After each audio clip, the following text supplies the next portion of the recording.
स्वागत है आप सभी का tech study ITI YouTube channel पर। ITI first year WCS examination की 0 to हीरो सीरीज़, बस एक वीडियो देखिए और पूरे के पूरे क्वेश्चन एग्जाम में सही करके आ जाइए। एक वीडियो के अलावा आप किसी भी ट्रेड से हो, अगर आपके एग्ज़ाम में वर्कशॉप कैलकुलेशन एंड साइंस आ रहा है तो आप इस वीडियो के बाहर से कोई भी क्वेश्चन उसमें नहीं पा सकते। तो वीडियो को पूरा देखिएगा। अगर आपका भी फर्स्ट ईयर का एग्जामिनेशन है एंड चैनल पे पहली बार विजिट कर रहे हैं, अभी भी सब्सक्राइब नहीं किया तो प्लीज़ सब्सक्राइब कर लीजिएगा। यहाँ पे आपको पढ़ाई के साथ साथ जॉब व अप्रेंटिसशिप की वीडियोस भी रेगुलर बेसिस पे मिलती हैं, साथ में उनके फॉर्म भरने की वीडियोस, उनकी तैयारी की वीडियोस, सिलेबस, एग्जाम पैटर्न, वो सब कुछ आपको मिलता रहेगा। टेलीग्राम पे अगर नहीं जुड़े हैं तो जुड़ जाइएगा, वहाँ पे इसका PDF हम आपके साथ शेयर कर देंगे, जिससे आप लोग उसे अपने साथ हमेशा कैरी भी कर सकते हैं, कभी भी आप उसे रिवाइज भी कर सकते हैं। साथ में आप लोग टेक स्टडी ITI का मोबाइल एप्लीकेशन भी डाउनलोड कर सकते हैं। आइए स्टार्ट करते हैं बिना किसी देरी की वीडियो। लाइक वाला बटन आपको दिख रहा होगा, अगर आप दबा देते हैं लाइक वाला बटन तो सब तक ये वीडियो पहुंचाने में आप भी थोड़ा सा हेल्प कर देंगे। तो फर्स्ट क्वेश्चन है यहाँ पे, टोटल जितने क्वेश्चन है सभी करेंगे, यही क्वेश्चन आपको बार बार रिपीट होकर आपके एग्जाम में मिलेंगे। पहला क्वेश्चन है, देखिए यहाँ पे, what are the two classification of system of unit. यहाँ ये कह रहा है कि दो क्लासिफिकेशन, मतलब जो सिस्टम ऑफ यूनिट है, इकाइयों की जो एक प्रणाली है, उनके दो प्रकार कौन से हैं। तो यहाँ कुछ ऑप्शन आपको मिलेंगे। एक देखिए ब्रिटिश एंड मैट्रिक, दूसरा है ग्रेविटेशनल एंड नॉन ग्रेविटेशनल, फिर है फंडामेंटल एंड डेराइव्ड, अगला है metric and international. Right answer आपका है फंडामेंटल एंड डेराइव्ड। जो यूनिट होती हैं, जो इकाई होती, दो तरह की होती, एक होती फंडामेंटल जिसे हम मौलिक या मूल इकाई बोलते हैं, दूसरी होती है डेराइव्ड यानी व्युत्पन्न। व्युत्पन्न क्या होती है, जो मौलिक इकाई होती इन्हीं से डेराइव होके आती, इसीलिए इसको डेराइव्ड या व्युत्पन्न बोलते हैं, किसी और से उत्पन्न हुई रहती है एक तरह से। ठीक है, तो मौलिक और व्युत्पन्न याद रखिएगा, या फंडामेंटल एंड डेराइव्ड याद रखिएगा। अगला क्वेश्चन देखिए आ गया यहाँ पे, what are the fundamental units. इनमें से मूलभूत इकाइयाँ कौन कौन सी हैं। अब मूलभूत इकाइयाँ होती हैं सिर्फ, यहाँ पे ऑप्शन में जो 3 दिया है इनमें मूलभूत कौन सी आपको बताना है। Length, mass and volume. ये कह रहा है कि लेंथ, मास और वॉल्यूम, तो वॉल्यूम आपकी मूलभूत इकाई नहीं है, वो आपका डेराइव होती है। चूँकि आप देखें वहाँ पे क्या होता है, मीटर क्यूब या लीटर ये सब होता है ना उसका मात्रक, तो वो अपने आप में क्या है, फंडामेंटल नहीं, मूलभूत नहीं, वो मीटर मीटर मीटर 3 बार आप कर रहे हैं तब जाके मीटर क्यूब आपको प्राप्त हो रहा है। नेक्स्ट है देखिए length, mass and time. Length की लंबाई, लेंथ का क्या होता है आपका, लंबाई का मात्रक मीटर, यहाँ पे किलोग्राम, यहाँ पे सेकेंड, तो ये आपका यहाँ पे मूलभूत इकाई है। ठीक है, क्या है, मूलभूत इकाई है। लेंथ, मास और एरिया, एरिया अगेन आपका जो क्षेत्रफल है मीटर स्क्वायर या mm स्क्वायर हो जाएगा, फिर से मूलभूत नहीं है। लेंथ, प्रेशर एंड वॉल्यूम, यहाँ पे प्रेशर और वॉल्यूम दोनों मूलभूत इकाइयाँ नहीं है। तो राइट आंसर आपका क्या हो गया, option number B, length, mass and time.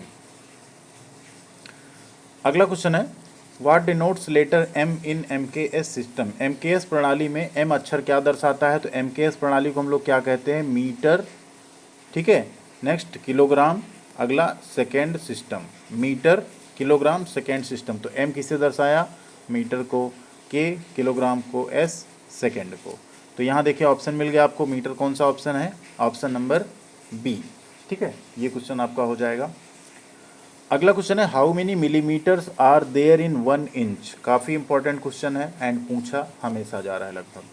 अब 1 इंच में कितने मिलीमीटर होते हैं ये आपको बताना है। तो सबसे पहले 1 इंच में कितने सेंटीमीटर होते हैं, 2.54 सेंटीमीटर।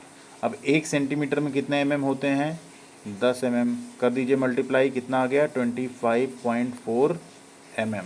ठीक है, राइट आंसर कितना हो गया, 25.4 mm।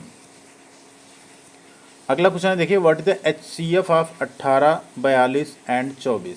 18, 42 और 24 का HCF हाईएस्ट कॉमन फैक्टर कितना है। तो इनका जब आप HCF निकालेंगे तो वो मिलेगा आपको कितना, 6 मिलेगा। ठीक है, इनको आप निकाल भी सकते हैं, हाईएस्ट कॉमन फैक्टर बोला जा रहा है ना यहाँ पे। तो 18 को अगर आप बनाएंगे, देखिए 18 को अगर आप यहाँ पे डिवाइड करते हैं तो 2 × 3 × 3 आएगा। ठीक है, 42 का अगर आप बनाते हैं 2 × 3 × 7 आएगा। 24 का अगर आप बनाते हैं तो कितना आएगा, 2 × 2 × 2 × 3। अब कॉमन क्या है इसमें, 2 3 2 3 एंड 2 3, तो क्या हो गया, 2 3 6, 2 3 जा 6, यहाँ पे आपका राइट आंसर हो जाएगा। अगला क्वेश्चन देखिए यहाँ पे, व्हाट इज द LCM। ठीक है, लीस्ट कॉमन मल्टीपल यहाँ पे, ठीक है। 12, 18, 6 और 36 का एलसीएम कितना है, तो आप आसानी से एलसीएम निकाल सकते हैं। कितना आ जाएगा, 36। कितना आ जाएगा, 36 आ जाएगा, ठीक है। कैसे निकालते हैं आप सबको पता है, जैसे अभी हमने वहाँ बताया, भाग विधि होती है, गुणनखंड विधि होती है, आप किसी से भी यहाँ पे आसानी से निकाल सकते हैं, ठीक है। इस तरह से आप यहाँ पे करेंगे एंड इनको आप सॉल्व करते जाएंगे तो आपको मिल जाएगा यहाँ पे आंसर, ठीक है। इस तरह आप डिवाइड करते जाइए, आपको यहाँ पे आंसर मिल जाएगा 36, जब सबका आप गुणा कर देंगे उस केस में। अगला क्वेश्चन है, देखिए यहाँ पे, कन्वर्ट डेसिमल .000659 टू फ्रैक्शन। अब इसको फ्रैक्शन में जब कन्वर्ट करना होगा किसी को भी, जब दशमलव लगा होता है तो हम लोग क्या करते हैं, नीचे आप यहाँ आइए, ठीक है, आप दशमलव को कट कीजिए, 1 लिखिए, जितने जीरो हैं उतने जीरो यहाँ पे उतार दीजिए, 3, 4, 5, 1, 6। अब कितना हो गया, नंबर के पहले जीरो, कोई मीनिंग तो बचा नहीं, 659 बटे, आप यहाँ देख सकते हैं कितना हो जाएगा, 1, उसके आगे कितनी जीरो आ रहे हैं टोटल, 6 जीरो। कौन सा ऑप्शन सही है आपका, नीचे वाला, ठीक है। राइट आंसर कौन सा है, डी। अगला क्वेश्चन है, what is square root of 529, 529, 529 का वर्गमूल आपको बताना है क्या है। 529 यहाँ पे है, इसका आपको वर्गमूल निकालना है, ठीक है। बहुत ही आसानी से आप लोग निकाल सकते हैं इसको भाग विधि से। फिलहाल आप ऐसा जब क्वेश्चन आता है तो आप चाहें तो यहाँ पे इनको क्या करते हैं, मल्टीप्लाई कर करके भी आप निकाल सकते हैं, अगर आपको तरीका ना पता हो। कई बार होता है ना, मल्टीपल चॉइस क्वेश्चन होते हैं तो आपके पास एक आसानी रहती है कि आप अपना आंसर खुद मिला भी सकते हैं कौन सा सही है। बाकी अगर आपको 529 का वर्गमूल निकालना हो तो आप क्या करेंगे, यहाँ पे 2 से पहले आप यहाँ पे क्या करते हैं, डिवाइड करते हैं, 1 आता है, ठीक है। फिर यहाँ पे आप क्या करते हैं, इसको उतार लेते हैं, ये 2 2 आपका 4 हो जाता है। एक बार जाएंगे तो 41 होगा, 2 बार तो 42 दूनी 84 होगा, 3 बार आप जाएंगे यहाँ पे तो आपको 129 यहाँ पे मिल जाएगा। तो 23 आपका आंसर आ जाएगा। कितना आ जाएगा, 23। अगला क्वेश्चन है, what is the definition of ratio. Ratio यानी अनुपात, अनुपात की परिभाषा क्या है। तो अनुपात की परिभाषा क्या होती है, relation of two quantities of the same kind, एक ही तरह की दो मात्राओं का संबंध। या अगला है, relation of two quantities of the different kind, विभिन्न प्रकार की दो मात्राओं का आपस में संबंध। या इक्वालिटी बिटवीन टू रेशियो, दो अनुपातों के बीच समानता। या अगला इनइक्वालिटी यानी दो अनुपातों के बीच असमानता। राइट आंसर है, अनुपात जो होता है वो सेम प्रकार की, एक ही तरह की जो दो इकाइयाँ होती हैं, दो मात्राएं होती हैं, उनके बीच का क्या होता है, एक संबंध होता है। एक ही तरह की दो मात्राओं के बीच का एक संबंध होता है, ठीक है। राइट आंसर क्या हो गया आपका, ऑप्शन नंबर ए। फिर देखिए क्वेश्चन है, what the ratio of 4 kg to 800 gram. 4 kilo और 800 ग्राम में क्या अनुपात है। 4 किलो और 800 ग्राम में क्या अनुपात है, ये क्वेश्चन पूछा गया। तो 4 किलो और 800 ग्राम, 4 किलो मतलब होता है 4000 ग्राम और 800 है नीचे। अब यहाँ क्या हो जाएगा, 8 5 जा 40, 5:1 आ गया। कितना आ गया, 5:1। Next question, which one is non metal. इनमें से अधातु कौन सी है। तो अधातु कौन सी इसमें से, मरकरी, ग्रेफाइट, ब्रास या आयरन। अब देखिए अधातु इसमें कौन सी आपकी, वो है ग्रेफाइट, क्योंकि मरकरी भी आपकी एक धातु है, ब्रास यानी पीतल भी आपका एक धातु है जो कि यहाँ पे कॉपर और जिंक को मिला के बनती है, और आयरन लोहा तो आपका एक धातु है ही। अगला क्वेश्चन है, which metal contains iron as a major content. इनमें से किस धातु में प्रमुख सामग्री के रूप में लोहा होता है। तो किस में होता है लोहा आपका, वो होता है आपका फेरस मेटल में। क्या बोलते हैं उसको, लौह धातु या फेरस मेटल जो होता है, इसमें मुख्य सामग्री के तौर पे क्या होता है, आयरन यानी लोहा होता है। अगला क्वेश्चन यहाँ पे है, what is term as the quantity of matter contained in a body. किसी पिंड में निहित पदार्थ की मात्रा को क्या कहा जाता है। किसी पिंड में निहित पदार्थ की मात्रा ही द्रव्यमान कहलाती है, मास कहलाती है, ठीक है। ये परिभाषा यही है मास की, किसी पिंड में निहित पदार्थ की मात्रा को द्रव्यमान कहते हैं। ऑप्शन नंबर सी यहाँ पे आपका सही हो जाएगा, ठीक है। Next question, what the force with which a body is attracted by the earth towards its centre. वह कौन सा बल है जिसके कारण कोई भी वस्तु पदार्थ के केंद्र की ओर आकर्षित होती है। मास, वेट, वॉल्यूम या डेंसिटी यानी घनत्व।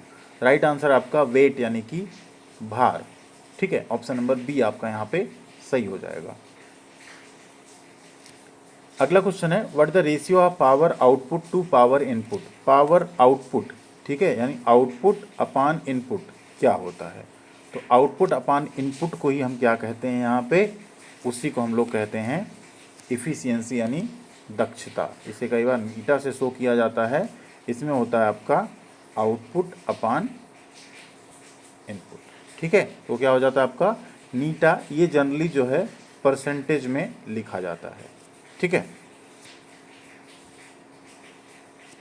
अगला क्वेश्चन है how many watts for 1 horse power in metric system. Metric प्रणाली में 1 हार्स पावर में कितने वाट होते हैं। तो मैट्रिक हार्स पावर जहां आएगा, मैट्रिक प्रणाली आएगा, वहां 1 हार्स पावर में 735.5 वाट होंगे। कितना होगा, 735.5 वाट होगा।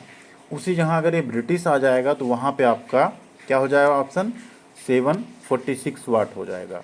How many watt for 1 horse power in British system.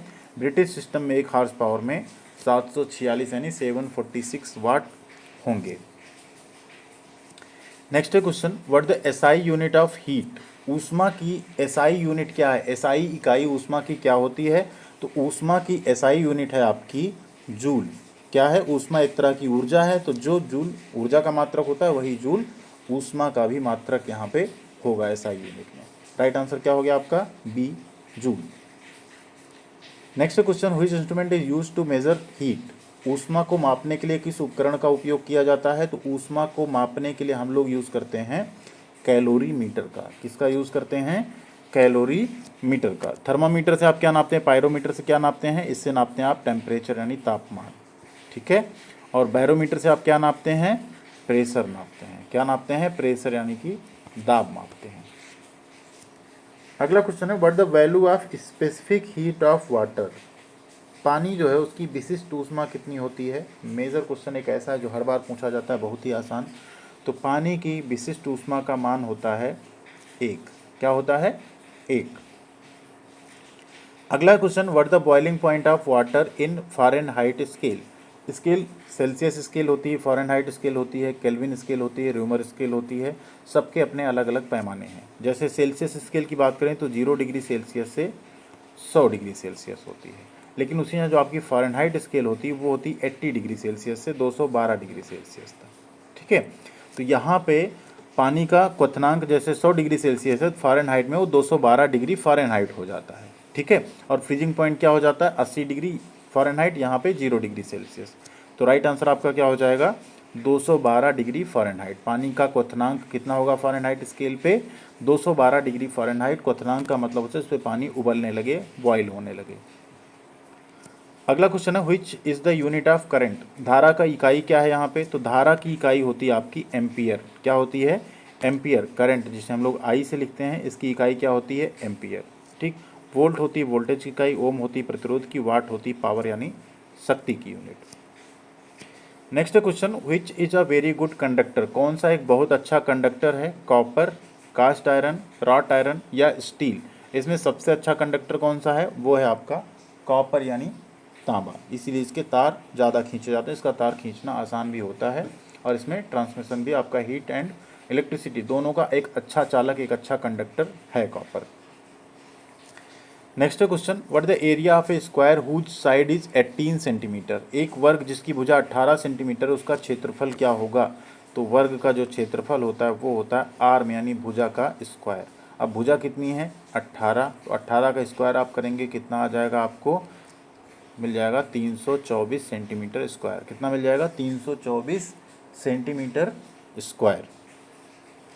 Next question what the side of a square whose area is 625 mm square. अब देखिए यहाँ कह रहा है, जैसे अभी तक आपको क्षेत्रफल यहाँ पे दे दिया। क्षेत्रफल बराबर क्या होता है, आर्म का स्क्वायर। क्षेत्रफल कितना दिया है, 625 mm square is equal to भुजा का स्क्वायर। अब ये ए इज इक्वल टू करेंगे क्या हो जाएगा, √625। और हम सबको पता है 625 का आप वर्गमूल निकालेंगे तो कितना आएगा, 25। 25 और गुणे 25 करेंगे तो आपको 625 मिल जाएगा, 25 का 25 में गुणा करने पे। अगला क्वेश्चन है what the area of a rectangle. Rectangle means आयत, whose length and width are 10 centimetre and 8 centimetre respectively. एक आयत का क्षेत्रफल क्या होगा? आयत का क्षेत्रफल होता है L इंटू बी। L कितना है 10, B कितना है 8, 10 और 8 का आप गुणा करिए कितना हो जाएगा 80 सेंटीमीटर स्क्वायर आपका यहाँ पे राइट आंसर हो जाएगा आयत के क्षेत्रफल के केस में। नेक्स्ट है question, what the name of the fixed or supporting point of a lever. Lever के फिक्स और सपोर्टिंग पॉइंट का क्या नाम होता है? तो लीवर के फिक्स और सपोर्टिंग पॉइंट का जो नाम होता है उसे हम लोग बोलते हैं फल्क्रम। ये आपका है lever, first order, second order, third order lever होते हैं ना आपके, जिसमें एक यहाँ पे लोड है, यहाँ पे एफर्ट है, और बीच में जो पोर्शन था जहाँ लोड और एफर्ट दोनों को एक सपोर्ट मिल रहा है कह लीजिए, उसे हम लोग कहते हैं फल्क्रम। क्या कहते हैं? फल्क्रम। ठीक है, तो राइट आंसर आपका हो गया option number B. Next question, what is the distance of the load from the fulcrum called. अब फल्क्रम से जो लोड की दूरी उसे क्या कहेंगे? उसे हम लोग कहते हैं लोड आर्म। और फल्क्रम से एफर्ट की दूरी को हम लोग क्या कहेंगे? इसको हम लोग कहेंगे एफर्ट आर्म। ठीक है, load arm and effort arm. अगला question, which is an example of a first order lever. एक फर्स्ट ऑर्डर लीवर के लिए कौन सा उदाहरण है? तो फर्स्ट ऑर्डर लीवर का उदाहरण इसमें कौन सा है? व्हील बैरो, सीजर्स यानी कैंची, फायर टोंग या लाइम स्क्वीजर। यहाँ पे राइट आंसर है a pair of scissor. Scissor का जो एक पेयर है वो आपका फर्स्ट ऑर्डर यहाँ पे लीवर होता है। ठीक है, जिसमें क्या होगा? फल्क्रम बीच में होगा, वेट एक तरफ होगा और एफर्ट एक तरफ होगा। ठीक, जहाँ आपका फल्क्रम एक किनारे आ जाए, लोड बीच में हो जाए किसके? एफर्ट के और फल्क्रम के, वो आपका सेकेंड क्लास लीवर होगा। और थर्ड क्लास लीवर क्या होता है? लोड एक तरफ होगा, इनपुट फोर्स यहाँ कहीं होगा, आउटपुट फोर्स यहाँ कहीं होगा, जैसे आपका बाइसेप या फोर आर्म जिसे हम लोग कहते हैं। ठीक है, आगे चलते हैं। What is an example of second order lever. अब सेकेंड ऑर्डर लीवर का एग्जांपल कौन सा है? Common balance, pair of scissor, bottle opener या human forearm. Bottle opener यहाँ पे आपका राइट आंसर है। ठीक है, बॉटल ओपनर कैसे? अब आप लोगों ने बॉटल ओपनर अगर देखा हो तो यहाँ पे आपका, ठीक है, वो इस जगह पे वो ढक्कन में आकर फंस जाता है, जिसको आपको ढक्कन को खोलना होता है। यहाँ पे उसका लोड लगता है, यहाँ आपका एफर्ट रहता है, यहाँ उसका ढक्कन लगता है जिसे आप उठा देते हैं और वो खुल जाता है। ठीक है, तो आगे बढ़ें। अगला है, which of is an example of a third order lever. इसमें तृतीय ऑर्डर लीवर का उदाहरण कौन सा है? Common balance, forceps, pair of scissor, lime squeezer. Right answer है फॉरसेप्स, जैसा अभी हमने फिगर में आपको दिखाया भी था। नेक्स्ट है question, which is equal to sine theta. Sine theta, अब इसमें एक फॉर्मूला आप लोग याद कर लीजिए जो कि बहुत पहले आप लोगों को पढ़ाया भी गया होगा, बस इतना। ठीक है, तो साइन थीटा किसके बराबर होगा? एल अपान के। ठीक है, अब एल एक्चुअल में किसे कहते हैं? लंब। यहाँ चूँकि आपको इंग्लिश मिल रही है, ठीक है, तो लंब किसे कहते हैं, कर्ण किसे कहते हैं? तो कर्ण तो आपका होता है हाइपोटेनियस। ठीक है, लंब को हम लोग बोलते हैं अपोजिट साइड या विपरीत भुजा। ठीक है, क्या कहते हैं? अपोजिट साइड या विपरीत भुजा। तो राइट आंसर आपका क्या हो गया? अपोजिट साइड अपन हाइपोटेनियस या विपरीत भुजा बटे कर्ण को हम साइन थीटा के बराबर मानते हैं।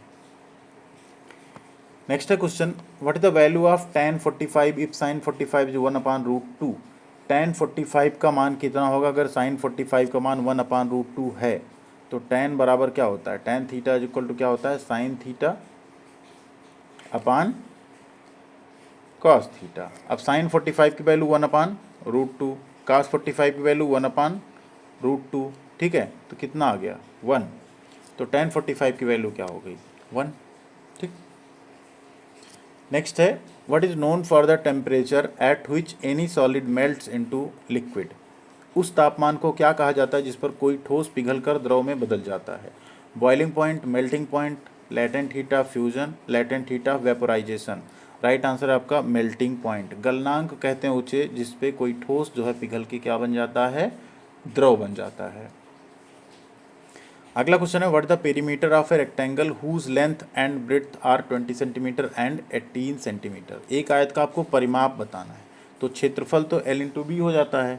परिमाप पेरीमीटर इज इक्वल होता है 2 into L plus B, 2 into 20 plus 18, कितना हो गया? 36। और इसको 2 में मल्टीप्लाई करिए, कितना हो जाएगा आपका? सॉरी 38, और 2 में मल्टीप्लाई करिए, कितना हो जाएगा? 76। ठीक है, राइट आंसर क्या आ गया? 76 सेंटीमीटर। तो ये थे टोटल 35 क्वेश्चन इन 35 क्वेश्चन में से आपको 6 क्वेश्चंस आपके एग्ज़ाम में मिलेंगे एंड आप लोग उसे बहुत ही आसानी से सही कर सकते हैं। बाकी आप लोग कमेंट करके बताइएगा अगर किसी क्वेश्चन में कोई प्रॉब्लम हुई हो या इनके बाहर का अगर कोई क्वेश्चन पूछा गया आपके एग्ज़ाम में, तो आप लोग वो भी कमेंट करके एक बार ज़रूर बताइएगा। जाते जाते अभी भी लाइक नहीं किया वीडियो को तो लाइक करके जाइएगा, चैनल को सब्सक्राइब भी नहीं किया सब्सक्राइब कर लीजिएगा। मिलते हैं अगली अपडेट के साथ अगले वीडियो में। Thank you very much.